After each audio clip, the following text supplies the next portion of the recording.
Hello everybody and welcome back to my channel. So today I'm doing a case that has been highly requested since I started doing true crime videos. So for months, many people have been requesting the Kenneka Jenkins case. And at first I didn't want to do the case because it's filled with so much controversy. There's so much controversy surrounding the case and the people involved. It's almost become like an urban legend of sorts. But when I was looking into Kenneka's story, I saw so much online that bothered me in the way of conspiracy theories and accusations that were flying around. So I felt compelled to do the video and give you guys my opinion. And it may not be what you want to hear, it may not be the popular opinion, but it is my opinion and I will tell you why I feel that way. This video today is brought to you by Audible. Audible has always been a really loyal sponsor to me and I'm so grateful to them because often videos of these kinds can get demonetized or they can get halfway demonetized. I know you probably don't know what that means. I'm going to actually explain it in a video I have coming up about the stuff I use in order to make YouTube videos, and I'll explain monetization and demonetization a little bit more, but videos like these often can encounter issues with monetization. So having a really loyal, die-hard sponsor like Audible has been a blessing. Audible has an extensive audiobook library, over 140,000 titles. It's really easy to search for these titles by genre or subject, nonfiction, fiction. You can use the app on your tablet, on your phone, on your MP3 player. It's really easy to be able to read a book when you can listen to a book and also get other things done at the same time. You guys know I have 3 kids. I have a busy life. I have a lot of research that I have to do, and a lot of you often ask, how do you do this research with everything going on in your life? And honestly, for the most part, Audible is often responsible. If there's a book written about a subject that I'm doing a video on, I'm always downloading the book on Audible so I can listen to it while I drive, while I give the kids a bath, while I cook dinner. It's been a lifesaver for me. And if you would like to try your free 30-day trial of Audible, they will give you a free audiobook. Please just go to www.audibletrial.com/Stephanie Harlow with an E on the end. Click on the link and you can sign up for it, and it would help me out too. So I appreciate you guys so much. Thank you, and let's get started with the case. 19-year-old Kenneka Jenkins left her home on the west side of Chicago, Illinois on the evening of September 8th, 2017, around 11:30 p.m. She told her mother, Teresa Martin, that she and a couple of her friends were going to go bowling and to a movie to celebrate a new job Kenneka had just gotten at a local nursing home. But Kenneka and her friends did not go bowling that night, nor did they go to a movie. They went to the Crown Plaza Hotel in Rosemont, Illinois, and attended a party on the 9th floor of the hotel, room 927. According to Kenneka's friends, on the way to the hotel, they made some stops. They wanted to pick up a Bluetooth speaker. They wanted to pick up some Hennessy, some marijuana, and some energy drinks. Now at 1:13 a.m., Kenneka and her friends are seen entering the hotel through the side entrance on surveillance footage. At 1:30 a.m., Kenneka would send a text to her sister, which would be the last communication that Kenneka would have with her family directly after that. The party that night in room 927 was described as being pretty wild. According to people who attended the party, there was about 30 people there in one hotel room, so a lot of them were spilling out into the hall, and there was at least one noise complaint recorded by the hotel that night. Witnesses say they saw Kenneka drinking Hennessy pretty heavily, but they did not see her smoke any weed or do any drugs of any kind. Now, the names of the friends that Kenneka was with that evening, they're readily accessible. I can find them online and I know what their names are, but I'm not mentioning their names at all in this video, and that's for a specific reason that I will explain later, but just trust me. At 1:36 a.m., a Facebook Live video went up on Facebook from room 927. And this is pretty much just when the party's getting started, so there's not a ton of people in the room at that point, probably just a handful. And you can tell they're drinking, they're smoking weed, they're talking, having fun. The girl who's on the screen, I believe it was her birthday because somebody said, "You look really pretty, happy birthday," and she said, "Thank you." But she has mirrored sunglasses on, and this is gonna come into play later on as well.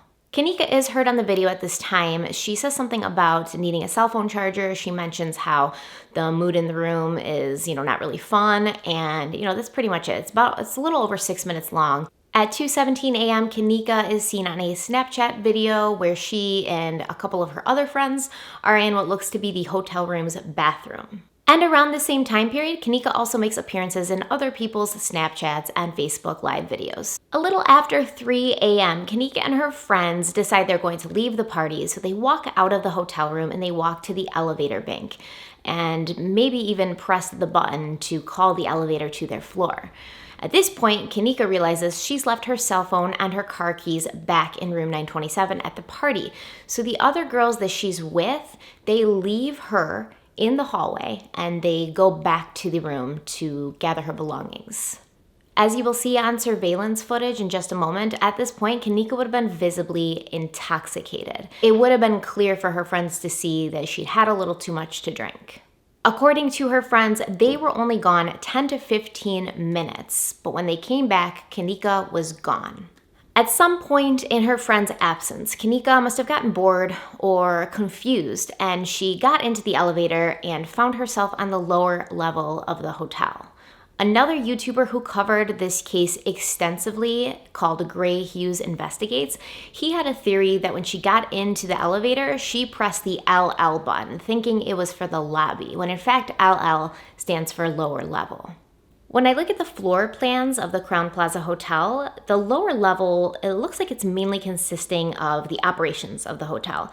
The kitchens, some offices, and also the business side of the hotel, like conference rooms, an auditorium, etc. Now, the surveillance cameras in the Crowne Plaza captured Kanika's entire path from when she got off that elevator to where she ended up only a short amount of time later. When Kanika finds herself on the lower level, she steps off the elevator, she looks left, and then she turns right and walks that way.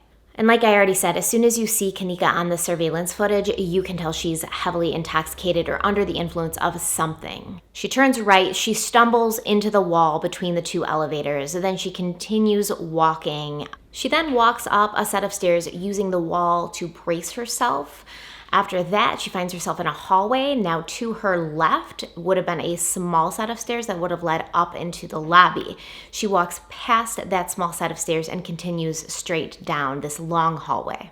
Now, as she walks down this long hallway, she is once again using the wall to brace herself, and she's going back and forth between the two walls, kind of like stumbling through the hallway. So she's clearly disoriented. She's clearly not in a normal state. This is not the state of somebody who's sober or not under the influence of something. The way she's walking just showed something was going on there.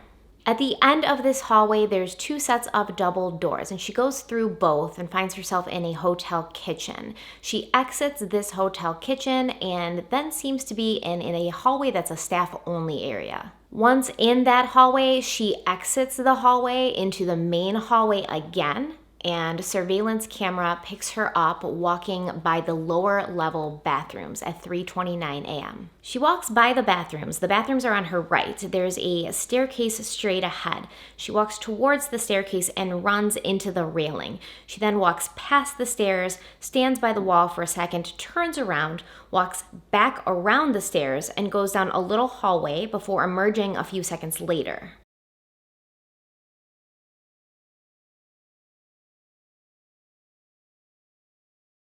She then makes a left out of this little hallway, heading back towards the lower level bathrooms.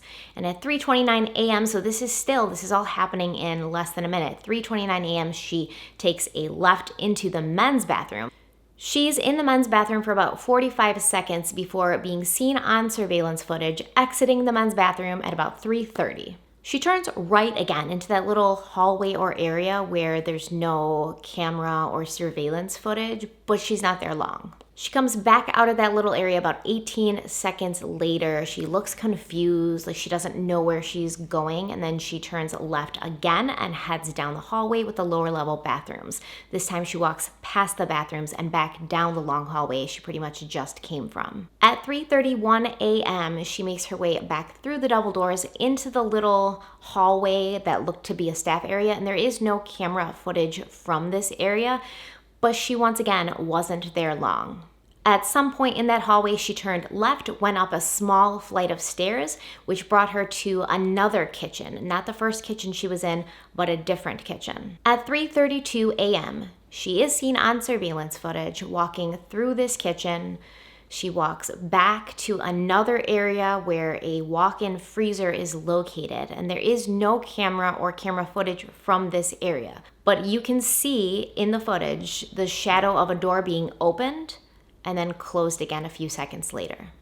So Kenneka Jenkins actually went back into this kitchen, opened the freezer door, and walked inside, possibly thinking it was just another door going someplace else.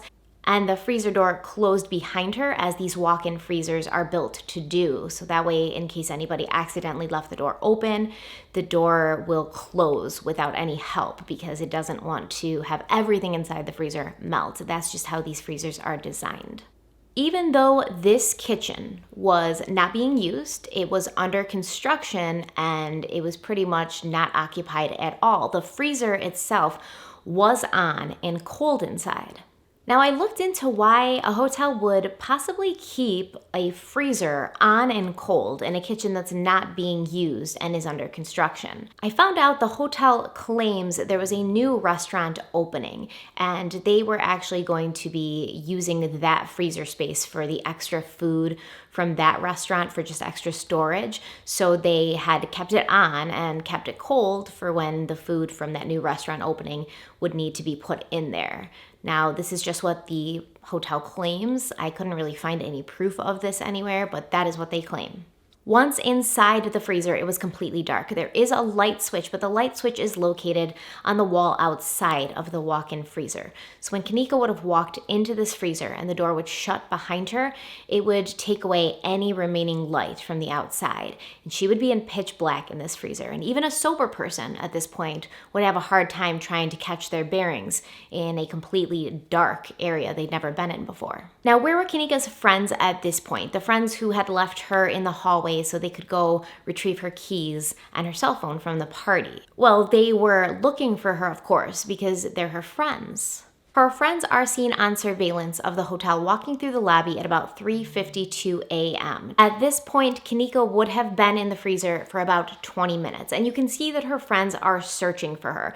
They're kind of walking around aimlessly, just kind of looking because they don't know where she is. They're going like this to each other, like, where is she? I can't find her. And yes, it's true, at this time, nobody seemed frenzied or worried or overly concerned, but she's only been gone 20 minutes.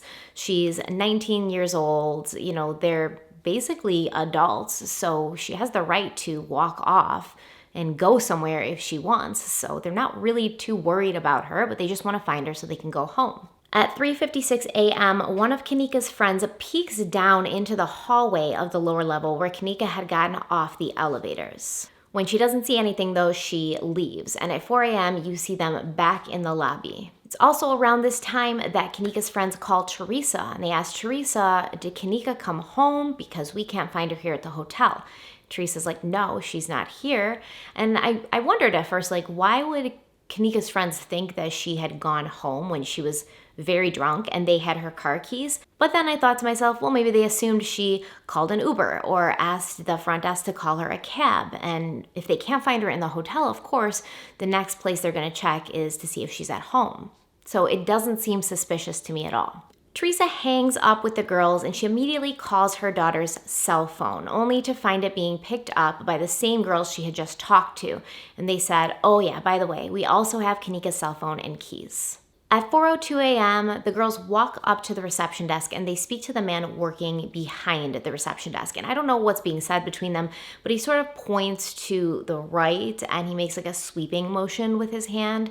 So I'm sure they asked, had he seen her or where might she be? Are there any other places around here we can check? I'm not obviously 100% because I don't know what they talked about, but according to body language and the whole situation at the time, that's probably what was said. The three girls then head off in that direction and they pass through the food court area, which houses a bar called the Visibility Bar. And the hours of operation for the Visibility Bar were from 2 p.m. to 11 p.m. So at this point, it was closed. In the direction they were walking, coming from the lobby, the visibility bar would have been on their right, and there was a set of stairs that were on their left. They passed the bar and took this set of stairs. At this point, it appears they went outside around 4:06 a.m., probably to check to see if Kenneka had gone to the car or if she was outside anywhere. Around 4:19 a.m., you can see them walking into the lobby again, and once again, one of the girls raises her arms like this, like, where is she? She walks up to the front desk and speaks to the same employee that she had spoken to about 10 minutes before. At 4:20, they all sit in the lobby, probably trying to regroup and figure out what to do next, and at 4:22, they get up and they begin to search the hotel for Kenneka again. At 4:23, they are back in the area by the visibility bar, and at 4:24, they actually come down the stairs that Kenneka had run into when she was on the lower level, by the lower level bathrooms. One of the friends walks down towards the bathroom and actually opens the door to the ladies' room and goes in there really briefly to see if Kenneka is there. When she finds she's not, she comes out and walks back towards the other friends, and this is about 4:24 a.m. Had they kept going down this long hallway and gone through the double doors, they would have found themselves in the area that Kenneka had been previously, in that kitchen, and then they would have had to go into a different kitchen. But had they kept going in that general direction, they most likely would have been in the same area. But I still don't know if they would have thought to go into the upper kitchen on the lower level and search in the walk-in freezer in that kitchen. Additionally, there were signs around this area that said staff only, so they probably wouldn't have assumed that Kenneka would go in there, even though they were thinking in their logical minds of not being too intoxicated. We're not going to go into a place that says staff only, but they probably weren't considering how intoxicated Kenneka was. At 4:25 a.m., they walk back the way they came, back by the visibility bar, and find themselves back in the lobby at 4:26 a.m. At 4:27 a.m., the three girls exit the hotel through the front door, the front entrance in the lobby. And they are probably at this point going outside to see if she's around outside, probably looking in the parking lot. At 4:35 a.m., the three girls re-enter the building from the side entrance, which is the same entrance that they had previously come in earlier that night when they all arrived with Kenneka to the hotel. So basically, they are on camera searching for Kenneka the entire time. 20 minutes after Kenneka went missing, these girls and a lot of, boys too, and a lot of other people took part in searching the hotel for her. At 5:05 a.m., parking lot surveillance footage captures the three girls running, not walking, running to Teresa Martin's car, Kenneka's mother's car. And they get in the car and they drive the car back to Teresa Martin's home. They get back to the Martin home and they tell Teresa Martin, we can't find Kenneka anywhere at the hotel. So Teresa gets in the car with them, drives back to the hotel to have a look herself. Now, if you're interested in seeing this walkthrough of Kenneka and her friends in its entirety, Gray Hughes Investigates does an excellent job with this sort of stuff. And like I already said, he really spent a lot of time on this case. He went through hours and hours and hours and hours of surveillance footage to put it all in like a consecutive and timeline order to make it easier to watch. So I will post the link to his videos in my description box and also the link to his channel. And he has several videos on Kenneka Jenkins. So if you are interested in that, you should check it out. He did an excellent job. But the whole point of this timeline, right, is to show that Kenneka's friends were looking for her. They weren't hiding out. They weren't, leaving the hotel. They were looking for their friend. When Teresa and Kenneka's friends get back to the hotel, Teresa talks to the front desk. And according to Teresa Martin, she asked if they could look at the surveillance footage to check and see where Kenneka was. And she felt really dismissed by the workers or the employees at this hotel. Apparently, the woman who was working the front desk that day told her, no, we can't check the security footage. And Teresa was like, well, who can? And the woman said, that's police matters. You have to file a missing persons report and call the police before we can check the surveillance footage. They look around for about another hour. They're searching all over the place. They're knocking on doors. They're calling her name. At around 7:15 a.m., Teresa Martin calls the Rosemont Police Department and she tells them, my daughter's missing. She hasn't been seen in a couple of hours. This isn't like her. What do I do? I'm going to play that 911 call for you right now. 911, where's the address of your emergency? Yes, I'm at the Crown Plaza at O'Hare Airport. And I was calling because my daughter came to to a party here last night, a gathering with her friends, and now her friends, they said that they left her on the front of the hotel, and she's not able to be found now. She's 19 years old. And you said that and you said the Crown Plaza at O'Hare Airport? Yes. Yes, and they said that when her friends was asking earlier today, like about 4 o'clock in the morning, because they used to run the video cameras, they said that they didn't have no cameras. But now I came, and it was a lady, she said that she heard music, and she asked me that I want to go upstairs, and we went upstairs on the 11th floor, and it was someone came to the room, and she said that she did see my daughter there with a group of girls and a couple of guys. But that's all she just saw because she was busy trying to get reception on her phone. All right, well then, you know what? Are you sure you don't mean the Crown Plaza in Rosemont? Yes, yes it is. I'm sorry, the Crown Plaza in Rosemont. That's exactly where it's at. I'm okay, so sorry. No, it's okay. And have you and you said you spoke with the front desk? I'm sitting outside, right in front of the hotel in a parking lot right now. And they were saying that they haven't seen your daughter since she left, or? No, this is a different set. This is a different it's a new shift, and they said that they haven't seen her. Well, of course they wouldn't have seen her because this is like 3 or 4 in the morning. Do you think it's possible maybe she went to one of her friends' houses, or she's probably? No, actually, because she had my car. She was driving my car. She know I don't like nobody to drive my car because my insurance will not pay for no one besides her. And her friends kept calling my phone. I told them to stay out here. They stayed out here they called me like about 3-something in the morning. Once they brought me my car, I came right out here. And I came to the hotel, and I showed them a picture of her, and I asked them did they see it. And there was a lady in the lobby, and she heard me asking at the front desk, and she said it was music. She did hear music. She called downstairs to report the room, and come to find out it was the people next door. And when we knocked on the door, that person said that she did see my daughter downstairs with, it was like 4 of them, and it was 4 of them. And she said my daughter, she was with 3 of her friends, but her 3 friends said, which then, these kids won't tell the truth. They said that they went upstairs to get her cell phone. And when they went to get her cell phone, she was standing in the lobby, in the front lobby. And then when they came back down, she wasn't there anymore.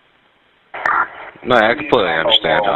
The one issue we have, and it's not necessarily that it's an issue, but she is an adult. She is 19 years old, and again, she's only been gone for a couple hours. She's, I don't know, maybe she's, she could be somewhere with one of her friends or something. Because I mean, it is only a couple hours since you hadn't seen her, correct? Or since her friends supposedly hadn't seen her. Correct. Let's say about 3 to 4 hours now. They said. They told me. It was like 4 o'clock in the morning when they called me. Yeah. All right, well, I guess the one, are you looking to file a missing persons report then, or are you just? Or would you? I'm sorry. Go ahead. I'm so sorry, sir, but I just want to know: is it possible that maybe they can look at the cameras and see? It's because they send the police out here and ask them to look at the cameras and see if they've seen her on their cameras around that time. I was about to say, even if I did send an officer, it would take a little bit in order for us to get the camera footage and for us to pass it on to the detectives division. Okay. So what would you suggest? Well, again, the only thing I would suggest maybe just give her a couple hours. She could have went somewhere with one of her other friends. I mean, and who knows what her friends are saying is true. You know what I mean? Exactly. You could tell, not to be saying. You could tell it don't sound right. I'm a parent. I've been young before, and it's not sounding right. It don't sound right. Period. That's why I came out here myself, because and then it sounded like they had been drinking. Honestly. Yeah. And I asked them, did she drink? And they said she had only 1 cup. But okay, my daughter ain't the type that normally, she can't even take liquor. Her liquor level is just like mine. We can't take liquor. We cannot take liquor. We take a sip of liquor, we drunk. Honestly. No, I completely understand. And I'm like, 1 cup is too much for her, you know. And like I asked them, and then they end up with her cell phone. I pay her cell phone bill every month to make sure my daughter has a phone. How did she love her phone? I don't understand why would she leave her cell phone with you all and just disappear? And she know I just had surgery. You know, she know my predicament. No, yeah. Well then, so that in that case, what I would recommend, just go home, relax a little bit, give it some time. Of all we know, she very well could still be in the room. She could just be passed out. Again, you know how it is. You drink in the night before, you get, you know what I mean, whatever else have you. So just give it a couple hours. Maybe see if she'll get a hold of you again. You know what I mean? Does she know your number? Yes, she know my number very well. She's very smart. Okay, well then, like I said, just give her a couple hours. You know what I mean? Give her some time. Again, maybe she went to one of her other friends' places, or maybe she is still in the room. Just knocked out. You know what I mean? Okay, and so how long does it take for me to file a missing person report? Well, you can file it at any time. It just, like I said, just give it a little bit of time. If you hadn't heard from her by, I want to say about 10, 11 o'clock, then by all means, give us a call again. You can come to the station, and we can help you out from there. So she tells the phone operator exactly what's going on. Her daughter's 19. She's been drinking. Her friends haven't seen her in hours. We can't find her now. Nobody saw her leave the hotel. And he says, it's only been a couple of hours. She's 19. She got drunk last night. She's probably in some room sleeping it off. Maybe her friends are lying about everything.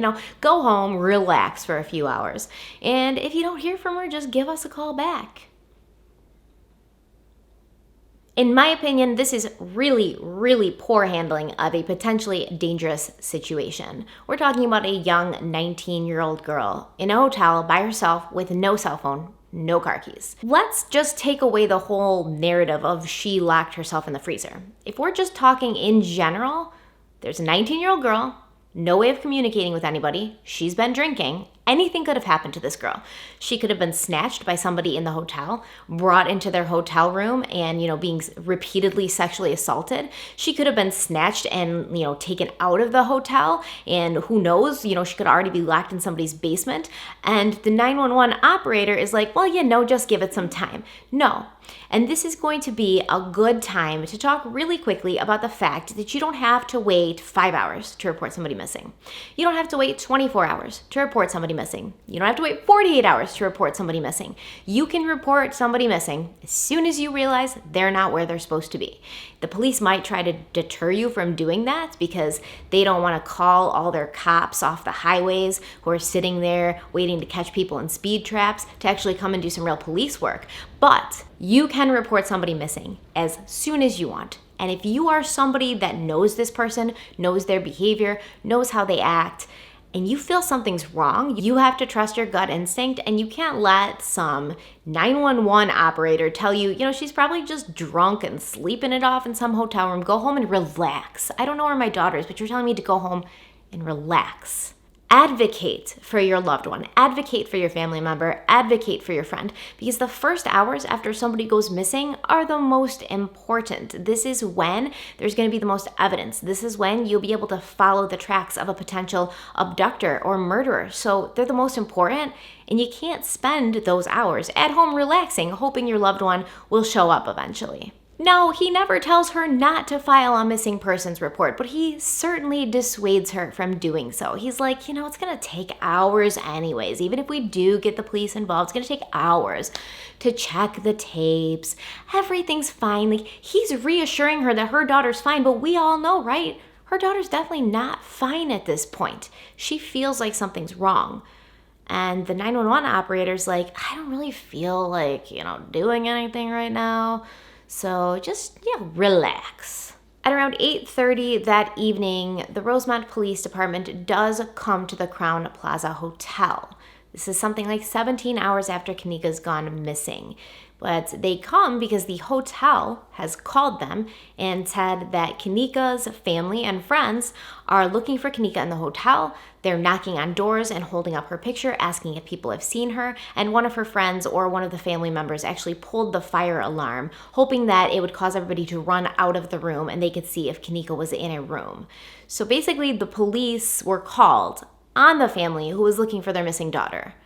But when they showed up, thankfully the police asked Kanika's mother and Kanika's sister what's going on, and they laid the whole story out for them. Officers checked the room where the party happened and they didn't find anything unusual. They also checked initial surveillance footage of the time when Kanika and her friends were entering the hotel, and they did confirm that both Kanika and her friends all entered the hotel at that time. At this point, since there's several hours of footage to get through, because you've waited so long to check the surveillance cameras, the police leave the hotel staff to going through the surveillance videos to see if they can see Kanika on it. They tell the family, like, we're here, we're around. If you hear something new or something happens, just contact us and we'll be here. So now we move on to the early hours of September 10th. A little bit after midnight, the assistant food and beverage manager walks into the upper kitchen, walks back to the freezer where Kanika is, and opens the freezer door. He looks in. You can see him on surveillance video doing all of this. He looks in, he comes back out, and he goes out into the hallway and he brings a police officer back in with him. Now, I couldn't figure out if the hotel had seen Kanika on the surveillance footage and that's how they knew to check the kitchen, or if he just happened to be like in the kitchen checking around and found her accidentally. Kanika was found on her side in the freezer with her face down. Her hair, which had been straight and smooth when she walked into the freezer, was now, all messed up and curly. And as a girl who has naturally curly hair, who straightens it all the time, I can tell you that your hair would go from straight to curly like that if you were in the presence of humidity or water of any kind. It will immediately just curl up. There were icicles on, it looked like, the fans above her head. So the icicles could have been melting on her head and causing her hair to curl up from its otherwise straight state. One of her white sneakers was off, and behind her, next to her back, was a black scrunchy hair tie sort of thing. The freezer itself was very dirty because it was unused, and Kanika's clothes and shoes and herself in general were very dirty as a result. A paramedic checks on Kanika, finds there's no cardiac activity, and says that she is frozen solid, basically. Teresa Martin is shown into a private room in the hotel where she will be notified that her daughter's body has been found and that her daughter is dead. Now, there is footage of this notification process, and you can see that they all go into the room, and literally just seconds later, as soon as they tell her, Teresa Martin runs out of the room screaming and crying, runs down the hall, runs into the lobby, and runs out the front doors of the Crowne Plaza Hotel.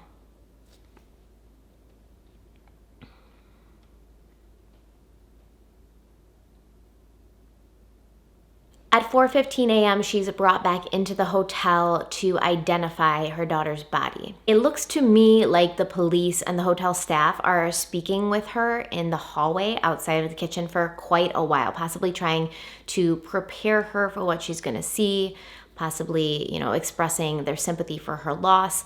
But they don't actually get into the kitchen until 5:05 a.m. when Teresa Martin is handed a bag of her daughter's belongings. The bag contained Kanika's watch, her belly ring, and the black hair tie. Teresa Martin stuffs the bag of her daughter's things into her pockets, and they then bring her into the kitchen deeper to see her daughter's body, which has already been removed from the freezer, thankfully, and placed on a stretcher and covered. At 5:08 a.m., she is walked back to the walk-in freezer so that she can see the area where her daughter's body was found. And at 5:12 a.m., she's seen on surveillance walking through the lobby and exiting the hotel. I believe when she left the hotel and she was still outside of the hotel, this is at the point where she put up the Facebook video where she told everybody, thank you all for your prayers, but my baby's dead and she's gone. And, she says she was found here at this hotel, and she shows the hotel. That's why I think it was right after she left at this point. She's found in the freezer, and for the record, no one did this to her. Thank y'all for y'all prayers. I just want y'all to know my baby dead. Thank y'all. I thank y'all for y'all prayers. And for the record, no, Didn't nobody do nothing to her, y'all. Didn't nobody do nothing to her. Ain't nobody do nothing to her. She was left at the party, but didn't nobody set up or nothing. She was found at this hotel right here in a freezer. My baby dead. Thank y'all once again. I love y'all. Peace. Kanika's autopsy was performed this same day at 10 a.m. at the Cook County Medical Examiner's Office. The external examination showed that Kanika was wearing a white bra, a cropped blue denim jacket, ripped blue jeans. She was about 5'5" and weighing 159 pounds. There was no trauma on her face, body, or neck, no petechial hemorrhaging in her eyes, which would have suggested some sort of lack of oxygen or somebody strangling her. The only injuries found on her were an abrasion on her right ankle and a contusion on her right leg. Other than that, there were no internal or external injuries to Kanika Jenkins' body. Toxicology results show the presence of caffeine, alcohol, and a drug called topiramate in her system. Topiramate is a broad-spectrum anticonvulsant drug, typically prescribed to people who have seizures.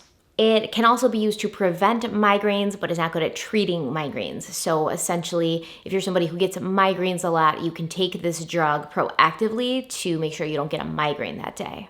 In my research into the drug, it appears that topiramate is also used by some people to treat bipolar disorder, PTSD, access to mood disorders, and eating disorders. And it can also be used for weight loss, but the drug typically isn't prescribed for these kinds of conditions. It's typically just prescribed to people who have like epilepsy. Side effects of the drug include drowsiness, dizziness, loss of coordination, confusion, slowed thinking, trouble concentrating, nervousness, memory problems, or speech and language problems. When taking topiramate, it's said that it can make you dizzy or drowsy and impair your judgment. The use of alcohol and or marijuana while using topiramate can worsen these effects, and you should not drive or operate heavy machinery while on topiramate. The cause of death in the autopsy report was hypothermia due to cold exposure in a walk-in freezer with ethanol and topiramate intoxication as significant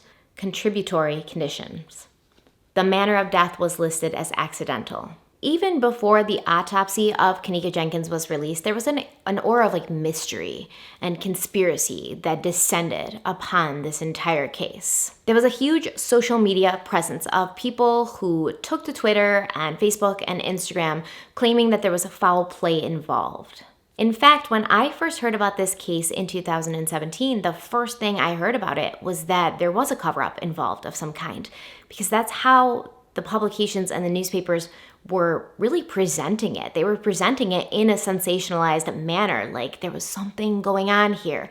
The police claim she died this way, but others say, and that's the way they'll do things, but it hooks you. And so I did my investigation into the case then, and all I found when I was looking were basically social media posts or YouTube videos of people who kind of took to analyzing the case and figuring out what happened in their own words. And it was just all sensationalized and conspiracy theories. And there wasn't really a lot of like real information out there. Even now, when you go to YouTube and you Google Kanika Jenkins, video after video after video pops up of like solved Kanika Jenkins cover up, just all this clickbaity stuff. But when you go in, it's literally people like explaining to you how Kanika Jenkins was, murdered. And then it's this big cover up or conspiracy. Jedediah Brown, a young Chicago activist, became aware of the Kanika Jenkins story and he wanted to get involved. He claims he went to the Crowne Plaza Hotel to kind of like investigate. He wanted to check in and get a room and kind of walk around to see what kind of place it was, maybe take the route that she took and just get his own view on it. Now, according to him, when he was in the parking lot of the Crowne Plaza Hotel, a police officer walked up to him and said, what are y'all doing here? And he, according to him, looked at the police officer and said, well, do you ask every person who's black that comes here that question?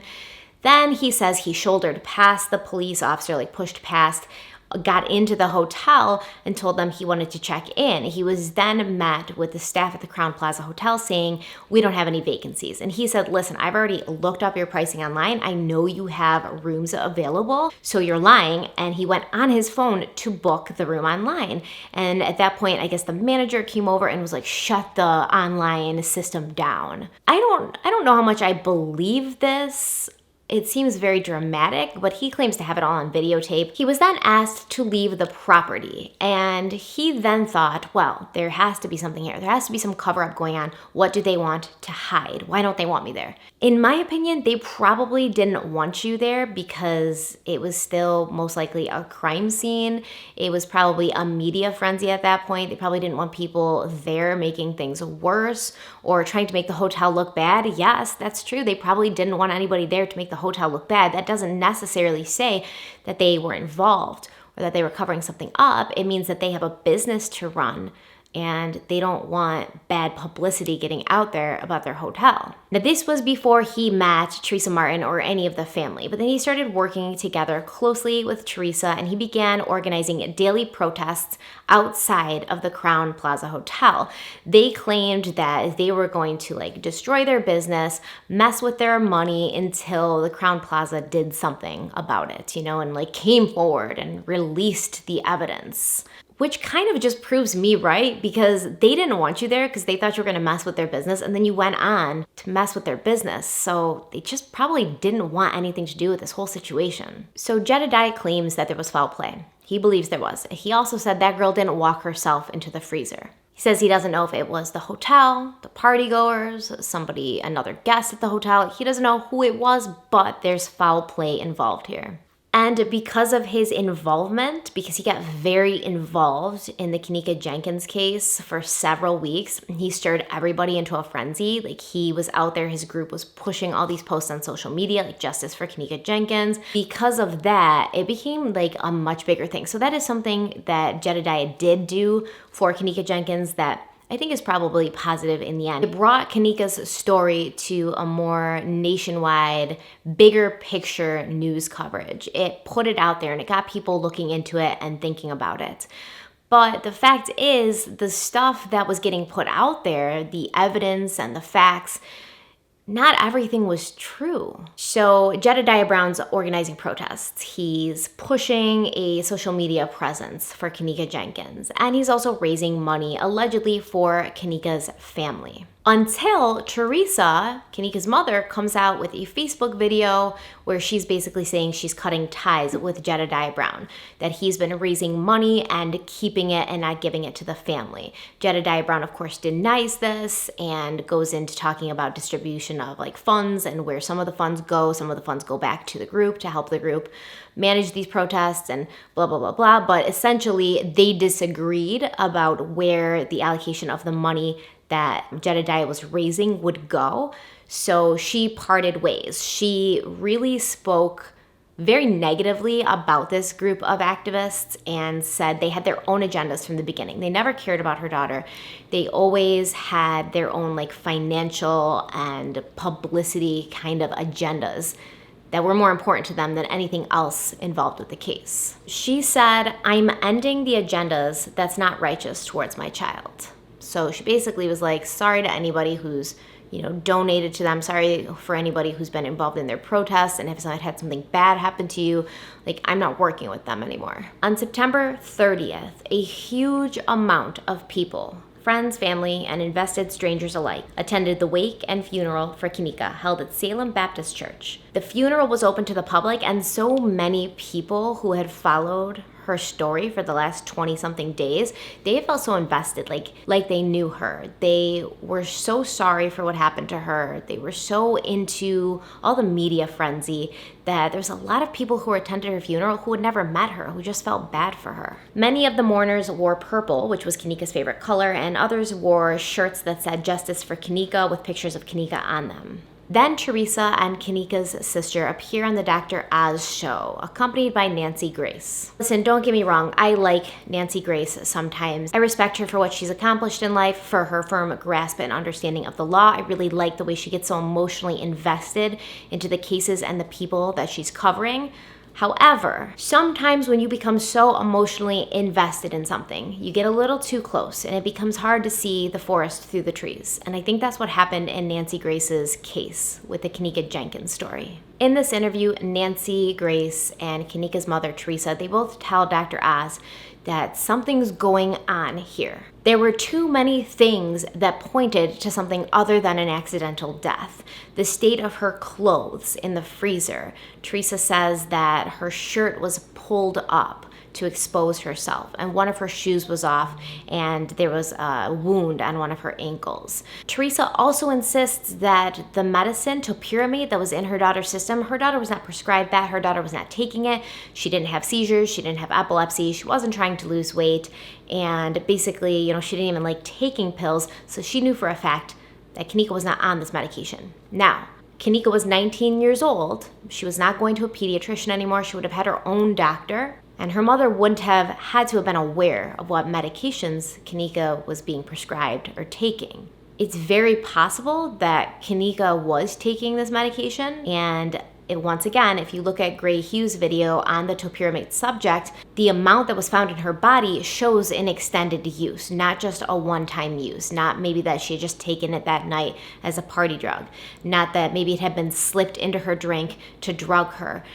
The way that it showed up in her body showed that she had been taking it for an extended period of time as a prescription. I'm not sure if Kenneka Jenkins' medical records were ever looked into, if her doctor was ever spoken to see if he or she had prescribed her this medication. If I was a police officer, that's what I would have done, just to prove to Teresa Martin at least, like, you may think there's a conspiracy or a cover-up going up here, but your daughter was on this medication, which does increase the effects of alcohol, but I don't know if that was ever done. I could not find it. Additionally, after Kenneka's death, the police asked to see her phone several times, and Teresa Martin said no both times. She said she'd already gone through the phone, there was nothing suspicious in the phone, and she didn't think that there was anything more to gain from it, which we know that's not true.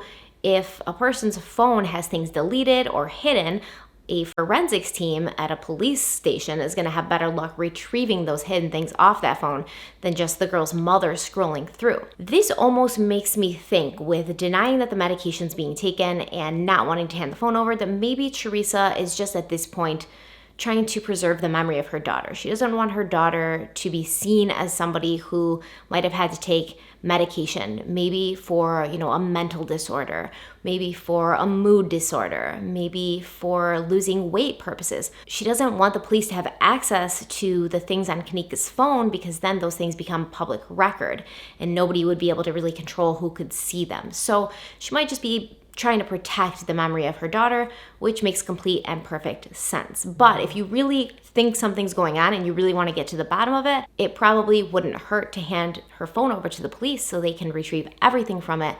So let's talk about some of the most popular conspiracy theories. And there's probably 100 out there, and I obviously cannot talk about everyone, but I'll talk about the most prevalent and popular ones. The first major conspiracy is that her friends did it. So if you've noticed, I haven't used the names of Kenneka's friends, like I already said at the beginning, in this video at all. The reason for that is because after Kenneka died, there was a huge social media push that her friends were involved in some way. It even went so far as to start pointing fingers and saying that her friends had sold Kenneka for $200 to be sexually assaulted and murdered, and then they were covering it up. They even go as far as to say that they all sat in the room and were on Facebook Live when it happened. You've got all these people out there who are taking this Facebook Live video of the girl in the hotel room with the mirrored glasses on, whose birthday it is. They will take this video and blow up the images in her glasses to see what's happening behind her. They've cleaned up the audio, and they say that they hear Kenneka crying help before music starts playing loudly, supposedly to drown her out. They claim they hear on the video people basically saying oh yeah, we're gonna sell Kenneka for $200. They claim all this crazy stuff, and it's just ridiculous, and here's why. First of all, after that video was taken on Facebook Live, Kenneka was spotted, like I said, on Snapchat and Facebook Lives from many other people at the party that night. So she was alive and well after this happened. She was also seen on the surveillance camera alive and well after this happened, walking around the hotel. So that's just ridiculous. It's a ridiculous theory, and these girls have literally had their lives turned upside down because of this, because of these baseless accusations. They've been threatened and harassed. They've had the worst time with it because some bored people on the internet were like, wouldn't it be cool if Kanika's friends were involved? Like, that makes a great story. So I'm not using Kanika's friends' names in this video because I don't want to put their names out there on social media anymore. I know it's happening, but I don't want to be a part of that. I don't believe these girls had anything to do with her murder.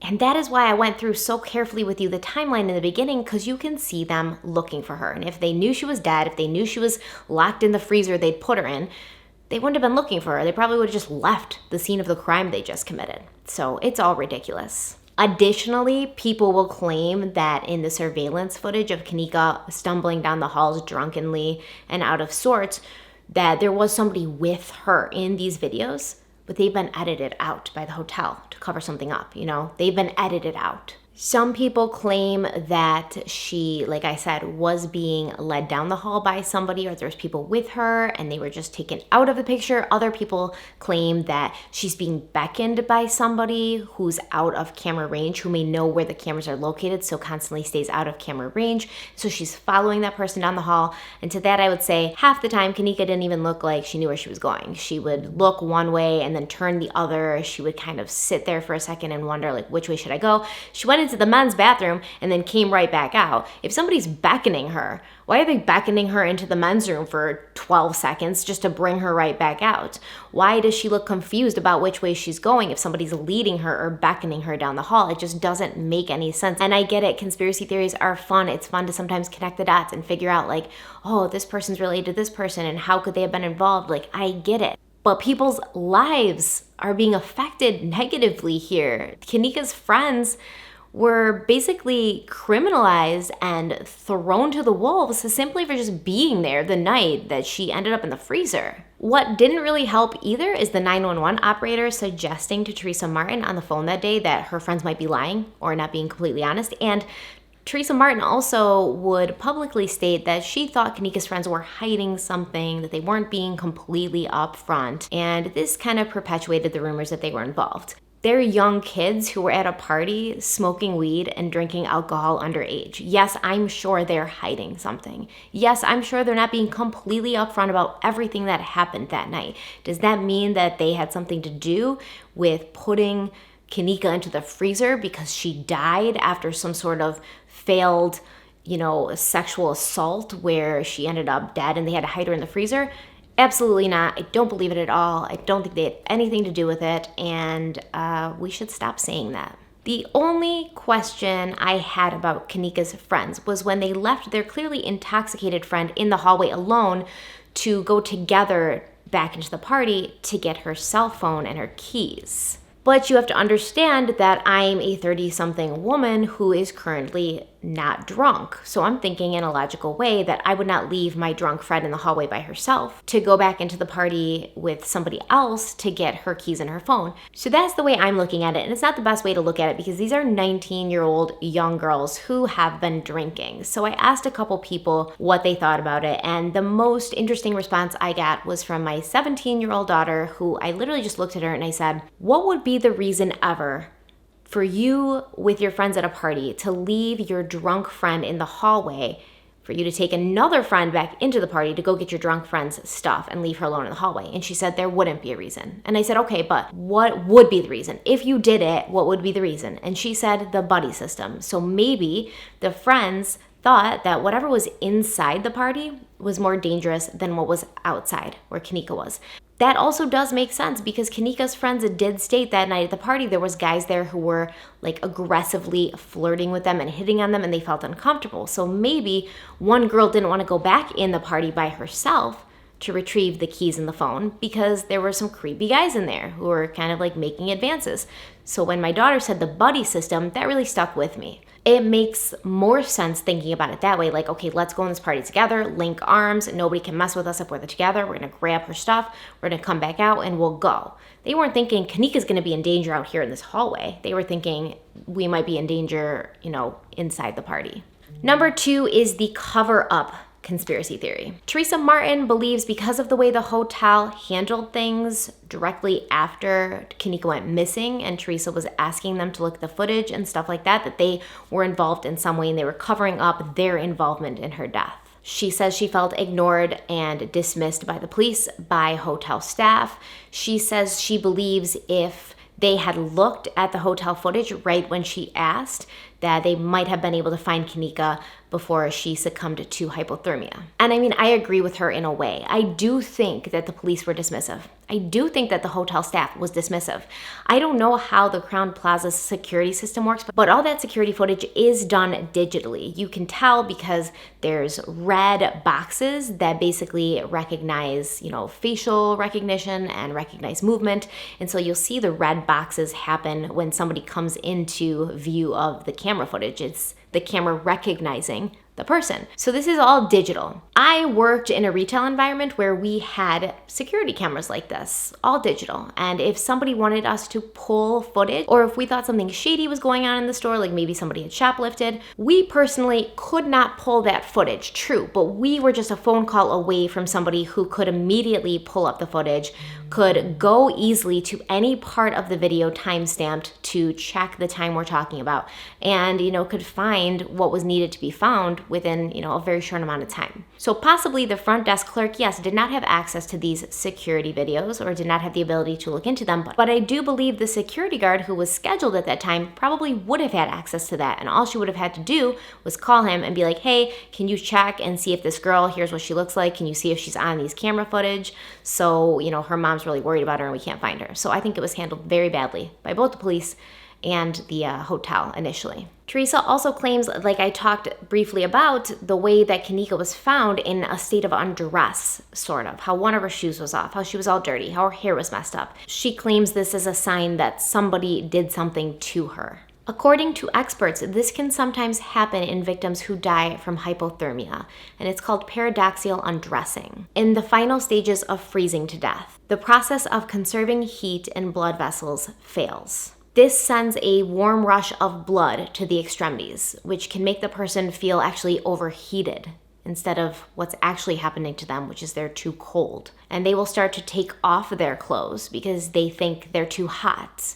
They start to take their clothes off, which actually speeds up the process of hypothermia. This could be an explanation, but it could also simply be that Kenneka was so disoriented in general, and when she got in that dark freezer not knowing where she was, she became more confused and out of it. She probably didn't know how to get out, so she probably just started running around the freezer, maybe crawling on the floor trying to catch her bearings. That's how she would get dirty and disheveled. She may have taken one of her shoes off and started pounding on the door with it to get somebody's attention.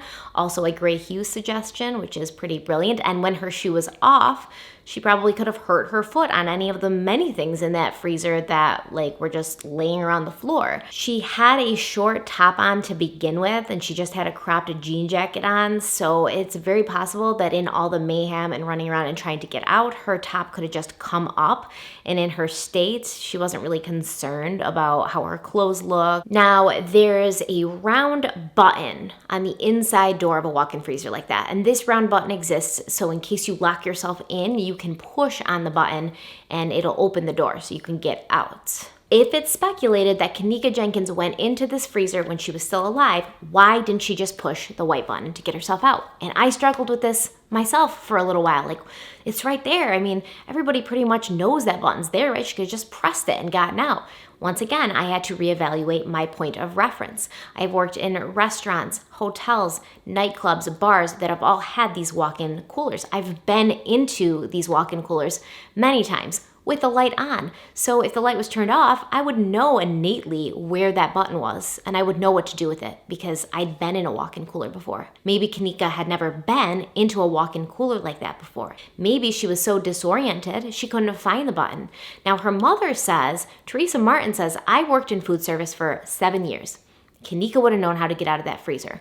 But you working in food service doesn't actually suggest that Kenneka had ever been in a position to be in a walk-in freezer like that and know where that button was, unless you would have told her one day randomly or you brought her to work with you, but that was never explained. So it doesn't say to me Kanika 100% would have known where that button was that she could have just pushed and gotten out of the freezer. Personally, because I've been in walk-in freezers like this, I know where that latch is. I know what it looks like. I know how to use it, but Kanika might not have, especially in complete darkness. Teresa also says that if Kanika was as drunk as everybody says she was, she wouldn't have been strong enough to open the freezer door. And to that, I definitely have to disagree. Once again, I've worked in food service and I've had to open those kinds of freezer doors myself, oftentimes with like piles of chafing dishes in my hands that need to be put into the freezer. I have actually opened freezer doors like that with only 3 fingers. And the weak fingers. I can open a freezer door like that with a bunch of chafing dishes in my hand, just 3 fingers. So they're not as actually tough to open as you might think. And her being drunk doesn't mean she's weak. Her being drunk doesn't mean she doesn't know how to grab onto a handle and open a door. You know, I just have to disagree there. The last theory we're going to talk about is the organ harvesting theory. Apparently, the Crowne Plaza Hotel in Chicago, according to a lot of internet conspiracy theorists, is the hotspot for organ harvesting in like the East Coast. The theory goes is that Kanika was taken and had her organs cut out to be sold on the black market. And then they just like left her in the freezer, you know, like whatever, there you go. But the problem with that is honestly, like there was an autopsy done and all her organs were there, so that doesn't work. The theory is even taken so far as to suggest that Selena Gomez, who had a kidney transplant in Chicago around the same time, was actually the recipient of an organ from Kanika Jenkins. They say that she had enough money that she could buy an organ on the black market because she couldn't wait for the list like us normal peons who have to be on, you know, transplant list. She didn't want to wait. She just wanted an organ now. So she was like, give me an organ while I'm in Chicago, paid the money, and then they went and killed Kanika for her organs. Now there's actually a picture of Selena Gomez and her best friend in the hospital after the transplant. Her best friend's the one who donated the kidney, but people say that's a cover-up. That's just to lead us away from the truth of what happened. So it's kind of hilarious, but this is how far these theories are being taken. I could go on and on and on about all the conspiracy theories and all the ways that they're not valid, but I am going to direct you to the channel of somebody who is an expert at that. Once again, Gray Hughes Investigates. I will link his channel in the description and also a couple of the videos that I've referenced here in the description. He put so much time and effort and detail into going through like every single small minute detail of why something isn't what it looks like or why something is exactly what it looks like.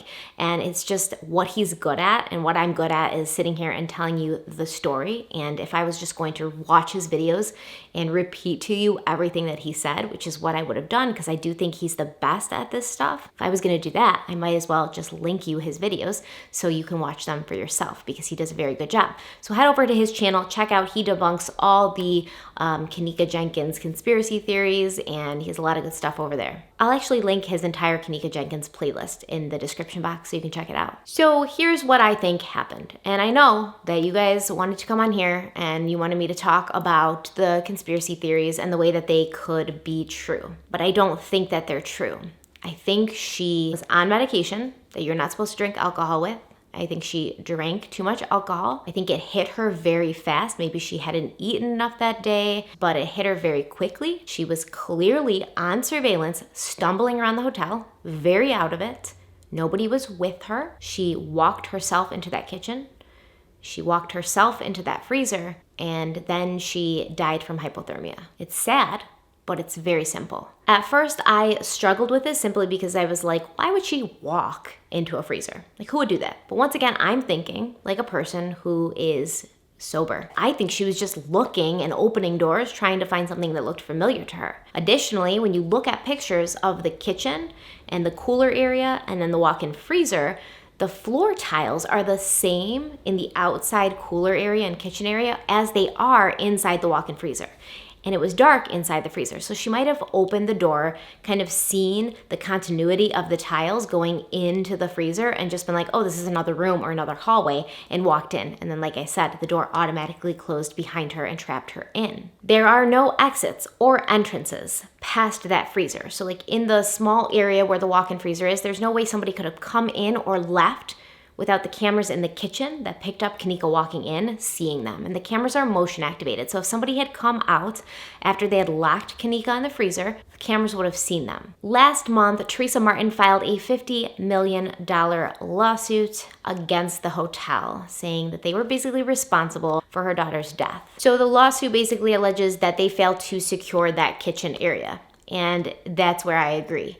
If the kitchen was closed, if the kitchen was not used, if they didn't want people in the kitchen, they should have secured it. Not just put up a sign saying like kitchen closed, don't go in, but locked it, put like a chain around the door so people can't go in. Even any other hotel guest, completely sober, completely right frame of mind, had they wandered into that kitchen that was not being used and they'd hit their head, hurt themselves, they could have sued the hotel because the hotel didn't take necessary means to like block that area off. They also claim that the hotel was negligent in not, realizing that there was like a lot of people at this party. There had been noise complaints and they should have done something at that point, like called the police. There was underage kids drinking there and they were aware of it. Apparently there was dozens of people in a hotel room that were meant for an occupancy of 4. They had disabled the smoke alarm, and according to the lawsuit, it says there was alleged to be a strong odor of intoxicant coming from the room, which I'm pretty sure that just means marijuana. But the lawsuit also alleges that Jenkins passed several hotel personnel on her way down to the freezer,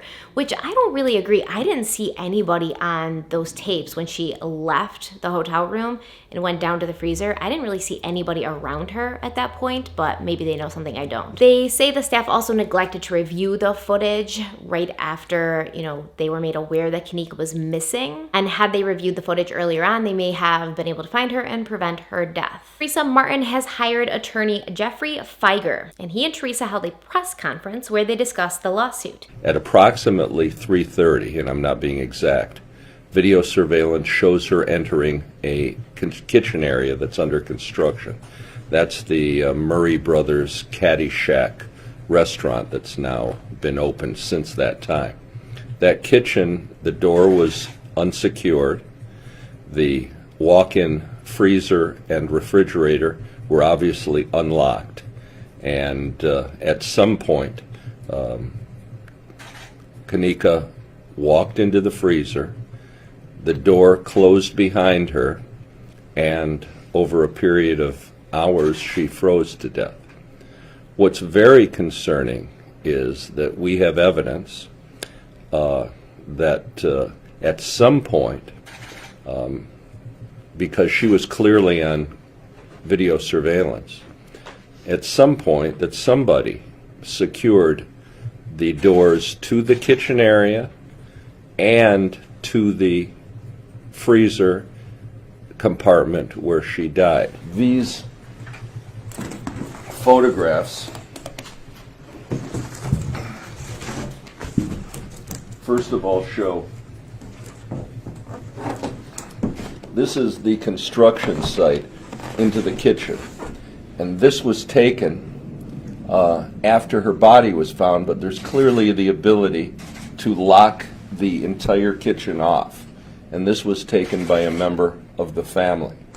However, what's most concerning also is that the freezer door has a lock on it. This is a lock that you can prevent somebody from the inside from getting out if it's pressed. And we believe that it's very possible that this door, for reasons that we cannot explain, without ever looking in the freezer, someone came and locked this freezer door so that Kenneka could not exit. Now, there have not been adequate answers that have been provided by the Crowne Plaza Hotel. We have the police report. We have what they've described to us as the video, and the most revealing place on the video is that we see Kenneka entering this kitchen that it was under construction at 3:30. We know that the Crown Plaza and the security company knew that she was missing at that very time, that they were reporting to the family that they were doing their best to find her. All they had to do was look on the video, and they would see that Kenneka was wandering the hotel, and they would see that she had wandered into the kitchen. There is no explanation that we've received at this time why Crown Plaza, why the security company, and why the Caddyshack Murray Brothers restaurant didn't do anything for nearly a day and a half, and that her body supposedly lay there until it was allegedly discovered, I believe, at about 12:30 a.m. the next day. But the camera footage shows nobody else in this kitchen. Nobody came in and locked the door. Additionally, the picture he held up of the freezer door with the latch on it that could lock somebody in the freezer, that's not the same freezer door as the one in the kitchen of the freezer she was actually locked in. It's completely different. It doesn't have this metal patterned panel on it like the one at the hotel does, and it does have that latch button. But in the police pictures and videos of the freezer door in the hotel where Kenneka was, that latch doesn't exist. So I'm not sure what he's trying to do, and he couldn't be reached for comment to clear up these discrepancies. And I do think the hotel staff should have checked the footage earlier. I mean, I pretty much made that clear to you. However, sadly, I don't think that it would have really made a difference. Hypothermia can be pretty swift. When body temperature drops below 70 degrees, you'll become unconscious. And as your body temperature sinks lower and lower and lower, you would just, eventually pass away. Your heart would stop working, you would stop breathing, and you would die. This happens very, very quickly, especially considering that Kenneka Jenkins was not really dressed for the cold weather. She didn't have on any warm clothes. Even her jeans had, rips in them because that's the fashion. Her jean jacket was a crop top, and underneath she just had a bra on. Kenneka went into the freezer roughly around 3:30 a.m. and it was about 10 degrees in there. And considering, like I said, the way she's dressed, that's very, very cold. There was also the fact that she'd been drinking alcohol that night. Alcohol consumption increases the risk of hypothermia by a great deal. Alcohol causes vasodilation in the body, which increases the blood flow to the skin instead of to your organs where you need them. And that will give you the feeling of being warm when you're actually losing heat from your body. Additionally, alcohol also affects the temperature regulation system in your brain. It decreases the body's ability to shiver and use energy that would normally aid the body in generating heat in cold temperatures. Alcohol is a common risk factor for death due to hypothermia. Between 33% and 73% of hypothermia cases are complicated by alcohol. Already being out of it from the effects of the medication mixed with the alcohol, Kenneka would have felt sleepy. She would also feel sleepy as her body got colder.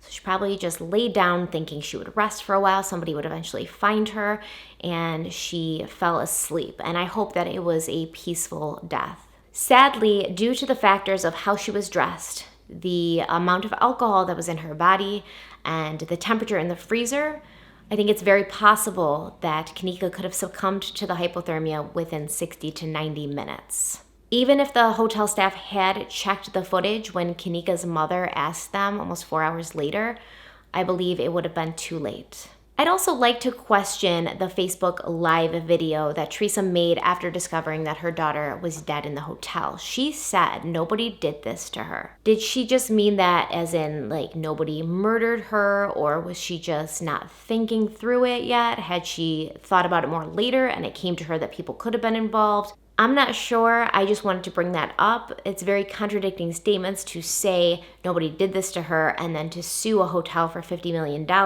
claiming that they are responsible for your daughter's death. But what I do know is a beautiful, young, lively woman lost her life that day. And as is the case in so many of these stories, Kenneka Jenkins' life was overshadowed by her death. And it shouldn't be that way.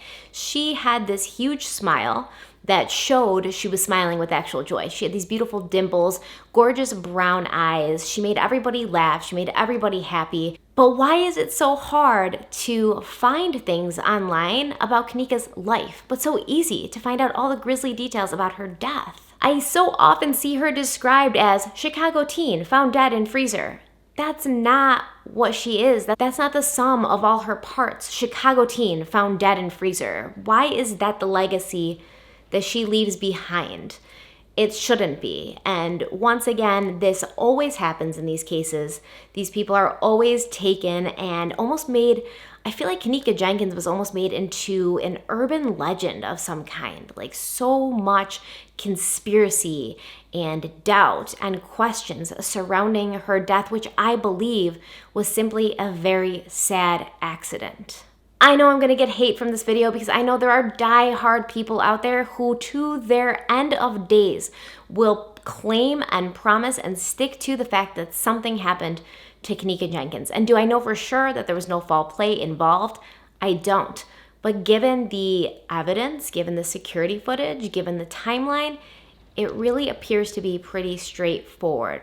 I think sometimes when somebody who is young like this loses their life, it causes the brain to ask why and search for an answer of why something like this would happen. See, an accident doesn't give any meaning to anything. It's just something like random that happens. But if you can find someone to blame, if you can uncover this whole conspiracy theory, if you can blow it open, at least you have a reason and meaning to why she died. At least you can point a finger and say, that person was at fault.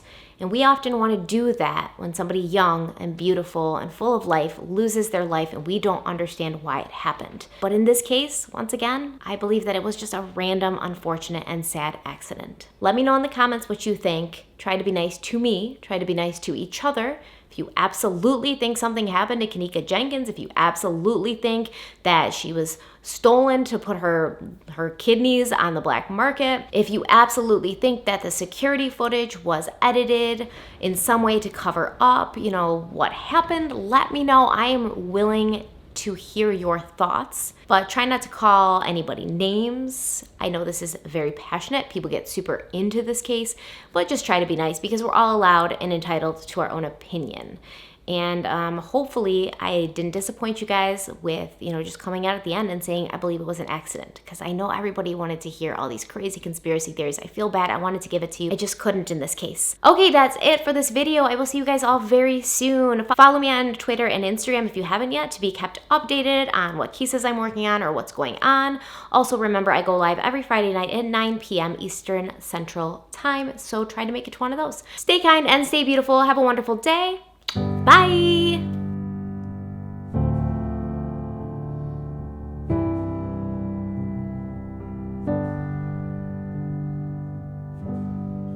Through the tears, the light is faded as heavy hearts consume